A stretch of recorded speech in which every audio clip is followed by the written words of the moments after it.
కొలస్సీయులకు రాసిన పత్రిక 3:15 క్రీస్తు అనుగ్రహించు సమాధానము మీ హృదయంలో ఏలుచుండనీయుడి. సమాధానము ఏలుచుండనీయుడి అనుభవంలో మనం ఉండాలంటే ప్రభుతో మనం సమాధానం కలిగిన వారు ఉండాలా, మనం ఇతరులతో సమాధానం కలిగిన వారంగా మనం ఉండాలి.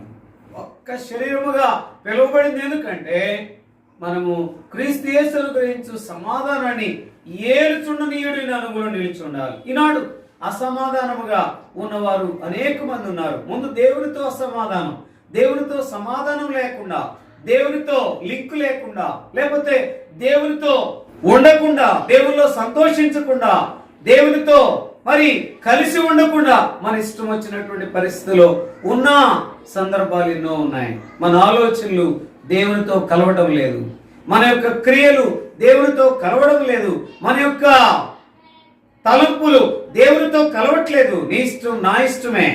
ఎన్నోసార్లు నీ ఇష్టంగా నా ఇష్టంగా చేసినటువంటి సందర్భాలు ఎన్నో ఉన్నాయి. అందుకనే దేవుడు అనుగ్రహించిన సమాధానం మన హృదయంలో ఉండాలి. ముందు దేవుడు అనుగ్రహించిన సమాధానము దేవునితో ఉందా?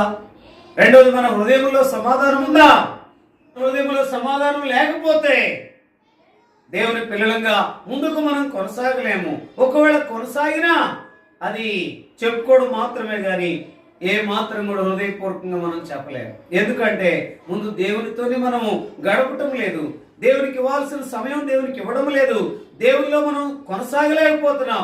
కారణం ఏంటంటే దేవుడు అనుగ్రహించే సమాధానం మన హృదయంలో లేదు.